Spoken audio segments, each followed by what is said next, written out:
Congressman, good to see you again. A big day here on Capitol Hill for you guys in the Freedom Caucus. Yeah, absolutely. We hope that we can get this budget resolution passed because it's got significant deficit spending reduction in it, and goodness knows the country needs that. Well, it's sort of like when you say that, that to me is the Andy Harris good housekeeping seal of approval. If you say to me that it's got deficit reduction, I know you're a doctor by trade. I feel like when you go in, the doctor tells you something. I go, okay, doc, I got you. When Andy Harris says it's got deficit reduction in it, it's got deficit reduction in it. And so whatever that, I assume you're satisfied with the amount of deficit reduction that's in there. Well, to be honest, Sean, it's probably the most we're going to get, and we know that because we already have some complaints coming from the more moderate members of the conference who say it's too much. So we think it's in the right place. Look, it would be great if we could do more. We're just dipping our toe in the water. I mean, we're calling for $200 billion deficit reduction when we're running close to $2 trillion deficits. So we'd like to think we could get more, but I don't think that's practical. I think we're where we've pushed the conference as far as we can go, and if we can get this, I think we call that a victory and move on. Yeah, it's interesting that you say that because I like to think, hey, at some point, Ronald Reagan used to say something to the effect of like, if you're my 80% friend, I'll take it. I feel like this is a 90-95% conservative best deal, right? You'll never get 100, unfortunately, because of the realities of what the slim majority that you have. But as somebody who's championed less government spending, tax cuts, whatever, I feel like this is pretty much the best deal we're ever going to get. That's absolutely right, and that's the way we view it. And again, look, we have members in the Freedom Caucus who would like to see twice as much deficit reduction, three times as much. And honestly, the chairman of the budget committee has said, look, we could have probably up to $7 billion over 10 years. But again, what we're going to get is two trillion, I should say trillion, not billion, 2 trillion over 10 years, and honestly, that would be by a magnitude of five, the largest deficit reduction Congress has ever done. So keep our fingers crossed, hope we can get there. So where's the balance for you between extending tax cuts, new tax cuts, and deficit reduction, right? Because obviously we want to extend the 2017 tax cuts. President Trump also wants to see tax cuts in the area of no tax on tips, no tax on Social Security, whatever, which I'm great. I'm for all reducing taxes. Where's the balance for you between more tax cuts and more deficit reduction? Well, Sean, each tax cut is different because if a tax cut, for instance, like the corporate tax cut, led to increased economic activity, or the tax cuts on income for small businesses that leads to more economic activity, those pay for themselves. They really do. Some tax cuts don't. Look, the tax on tips, the president ran on it, but to be honest with you, that doesn't pay for itself. We're going to have to find savings somewhere else. But that's the tough job of Congress. We have to prioritize spending. And if we're going to deliver some more tax cuts, we have to say, okay, but we're going to pay for it by reducing spending somewhere else where it's really not necessary. As again, the Doge effort has shown, the USAID, the Department of Education, all these agencies that spend way too much money, that would best be left returned as tax cuts to the population. All right, before I get to Doge, because I want to hit on that in a second, at least publicly, the way I read this right now is there might be some private no votes, but you've got three public no votes. You got Victoria Spartz, you've got Tom Massey, and Tim Burchett. If I had to rank those, and I'm trying to be respectful to your colleagues, I think Victoria Spartz probably isn't the hardest one to get. Then next on that list is Tim Burchett, and then I don't see a world in which Tom Massey votes for this. Do you disagree with that analysis? And if not, do you see a vote problem here? There are actually one or two more who indicated just in the conference this morning that at this point there's still a no. But again, the speaker's going to sit down with those individuals, and he's going to talk to them during the day. So we'll know by the evening what happens. But I think for all of them, it would be possible to get. Look, if the Freedom Caucus can get to a yes unanimously. I think all those people who we call Freedom Caucus adjacent, they're conservatives, they're just like us, they're just not in the Freedom Caucus. We think there should be a pathway, and it's going to be left up to the speaker at this point. Do you think this is a situation where President Trump tonight is making phone calls?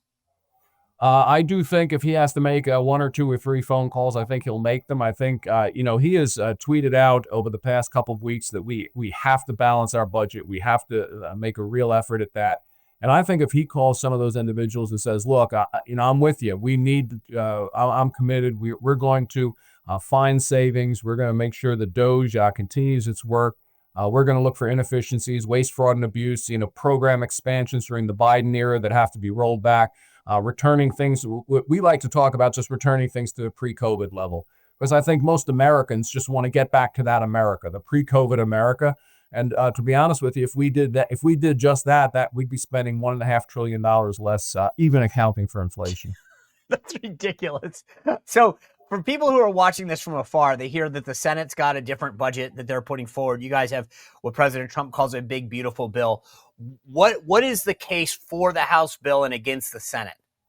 Well, the House bill does include everything the president wants. It includes a debt ceiling increase that we think is reasonable. We think that if Doge works and if Elon Musk does bring down the deficits, that the $4 trillion debt ceiling increase we have in our House bill would actually last for 4 years or more.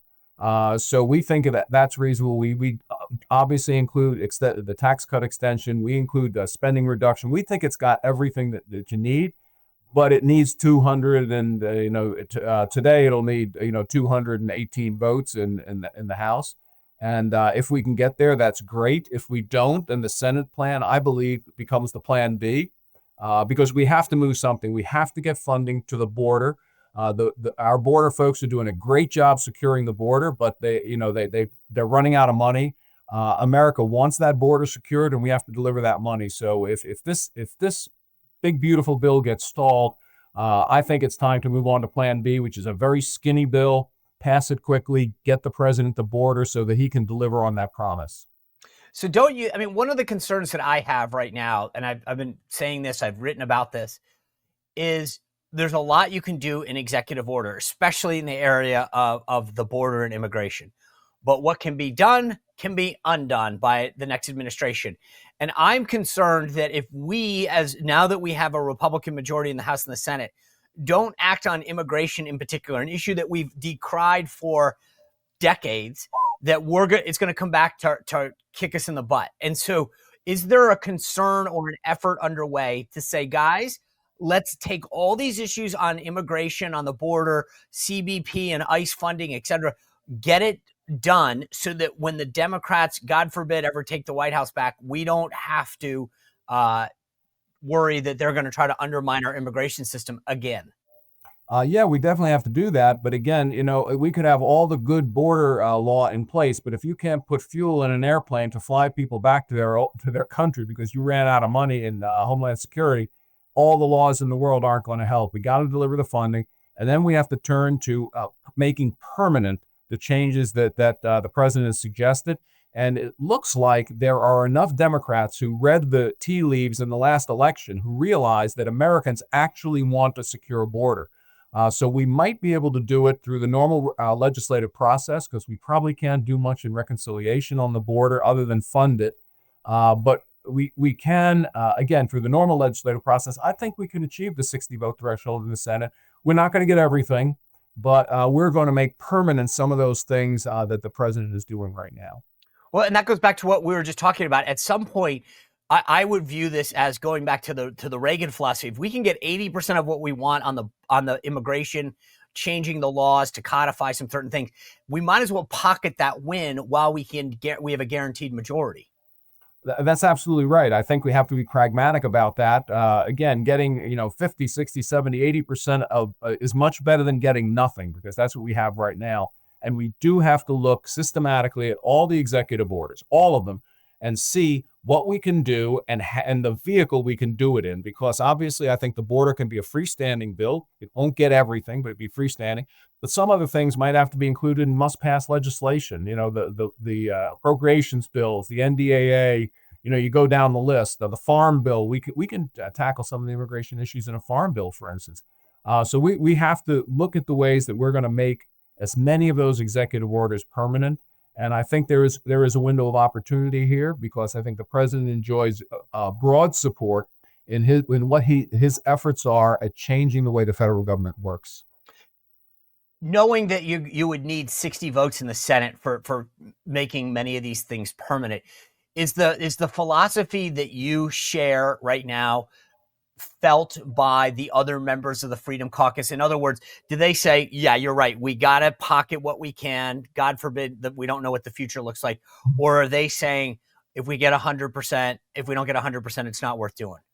Well, again, I just point to our position on the budget resolution. The budget resolution is not everything we wanted, but yet we unanimously, we're going to support it. Now, look, if there's a jailbreak, if they can't get 10 moderates to vote yes, although I think they will, then it could be a couple of Freedom Caucus members say, hey, look, I'm not going to vote for this.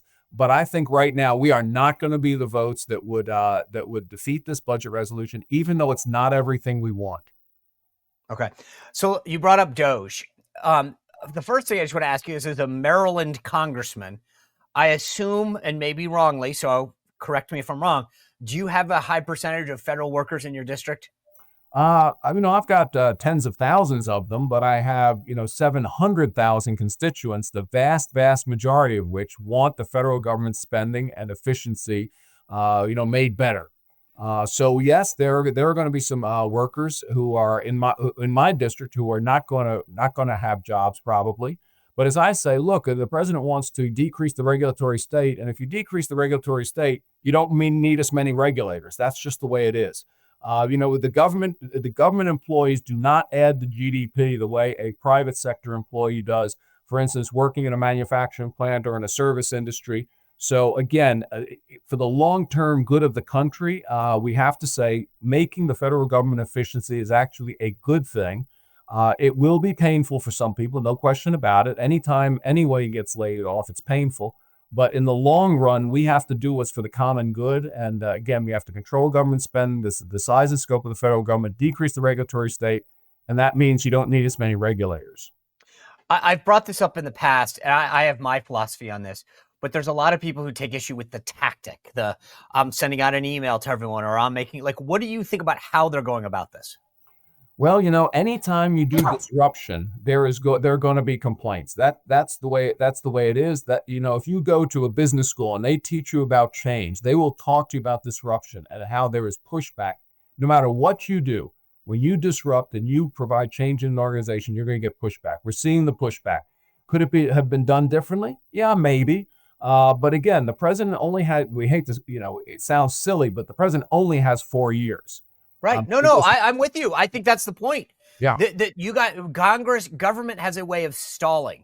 And I think that's the thing that Trump is bringing to this effort, is saying, I don't have the luxury of time. I want to get this done and locked in. That's absolutely right. Anybody who's observed administrations know you've got probably about 2 years at the most, maybe just 1 year to really get stuff done. And when you're talking about changes of that scope, you have to start right away. And again, are you going to make every decision correctly? No. But in the end, you're going to bring about the change. And once I think people see a return of the federal government efficiency, perfect example, federal workers going into work. The average guy who's, a car mechanic, a plumber, and then they're like, look, I got to go to work every day. How come I'm paying taxes for someone who doesn't have to go to work every day? There is some general resentment to the government employees being treated at a different level than the average working man and woman. And I think that's exactly why the Republican Party is now the party of the average working man and woman, because we actually respect the people who get up, go to work every day. And we think that we should ask the same of all the federal government employees. You're uniquely qualified to talk about savings in the healthcare sector because your profession is as a doctor, and you're obviously a very well-known fiscal conservative. I feel like the problem with government in the healthcare sector is our answer is get sick and then we'll treat you, not let's keep you well so that there's not a problem. How does a Robert F. Kennedy need to look at approaching the healthcare sector so that we stay healthier longer and not need as much healthcare, as opposed to once you get sick, we'll spend a boatload of cash on you? Yeah. Look, it's a great point. I mean, you just have to look at the overweight and obesity statistics in the United States. I mean, in a few years, 1/2 of our population will be overweight, and about a quarter of our population clinically obese. I mean, and these are medical definitions. And the most troubling thing is that it's occurring most rapidly in children. So look, we know what the costs are. We know what the costs of diabetes are, hypertension, obesity. We know all these problems cost us in the long run, and they cost people personally because people are less healthy. They're less able to enjoy life. So I think his approach is actually going to be a great approach. I hope he changes. There are people who call the National Institute of Health the National Institute of Disease because that's all we study. We study disease there. We don't study how to keep people healthy. Their nutrition agency in the National Institutes, by the way, is relatively new, very small budget, doesn't do much research. We've got to do much more research in preventing disease in the country. And I think RFK is the kind of disruptor who can do that. And is that, so what should their focus be? I mean, like there's a lot of talk about conflicts in the government with NIH, CDC, FDA. How much of that should be exposed? How much of it, not of course, how much should the focus be on that versus kind of just going in a different direction and changing the focus to health and wellness and prevention? Well, look, we can walk and chew gum at the same time. We should do both those things. We should make certain, for instance, the CDC returns to its core roots. Its core roots is not to fund anti-gun, anti-firearm research all throughout the country. I mean, their focus should be on communicable disease. We think, and again, because of what's coming up with the avian flu, for instance, I mean, they're very well-respected experts. Dr. Redfield, former CDC director, who basically says this is, if we think COVID was bad, wait until the avian influenza crosses over into humans, things like that. That's the core function of CDC. That's what they should be doing. That, they've expanded into all kinds of stuff that's not their core function. We have to return to core function. National Institutes of Health, again, we have to do research in nutrition so that we can prove to Americans that a modification of what they eat and how they can actually become healthier, not become cured of disease once they get disease, but actually avoid getting disease in the first place. Yeah. Dr. Congressman, Freedom Caucus Chair Andy Harris, thank you for joining us. Always love your insight and excited about what the House is about to do. Thanks, Sean. You bet. All right. As I mentioned, my newsletter comes out tonight. Go to SeanSpicer.com to sign up. We got a great show headed your way tomorrow with Erica Donnells and Selena Zito. We'll see you back here then. Thanks for tuning in. See you tomorrow. Well, if you enjoyed this content, make sure to like this video, subscribe, and click the notification bell to get more.